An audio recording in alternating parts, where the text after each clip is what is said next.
The missile knows where it is at all times. It knows this because it knows where it isn't. But that doesn't mean the missile looks on itself in despair. A missile must travel ludicrous distances to reach its target, the target often being miles away, a speck, a dream. Its chances of hitting its target is slim at most, especially if it's outdated, unprepared, and has rotted in storage for years. And the target is moving at such speeds it's unconceivable to the human mind. But despite all this, the missile doesn't tell itself it doesn't know where it is. It merely tells itself where it should go. The power in the missile lies within its ability to know where it is going to end up, and with small incremental changes every second, every day, and every year. The missile takes its deepest and most mind-shattering course deviations and failures, and it does something remarkable. It turns its failures into lessons to guide it along the proper path. Its failures are not only inevitable, but needed for the missile to find the proper path. The missile drifts when it needs to.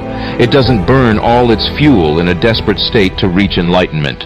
The missile knows its destination, but aims to conserve fuel until the proper time comes, when it will strike and fulfill its purpose. The missile takes the path of confidence and steady elevation until its time comes, and when that day comes, it will experience a joy greater than anything it could have imagined. The missile will take joy that it roared against the dying of the light and refused to go quietly into that good night. But it all began with the missile's first step. Otherwise, it would still be in its containment unit, wondering what could have been.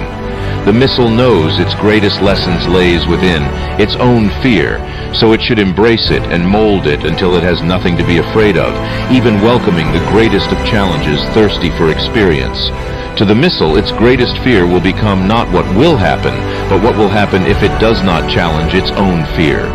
None of it would even be possible without a goal, a predetermined destination, a hardwired machine-coded instruction deep within the cold roots of the missile guidance system. Without the goal, the missile would wander aimlessly until it hit an orphanage or some other catastrophic destination that was never intended. The missile doesn't seek to put blame on the wind or turbulence for its failures. To the missile, this is unnecessary and a waste of time. The missile doesn't seek to become the victim of circumstance. It aims to be in control and take responsibility, to be as secure and rigid as it says it is. It needs to be to guard against the forces it must encounter. You are what you say you are. Are you lost? Or are you merely on the path to something greater? You are the master of your destiny, just as the missile is.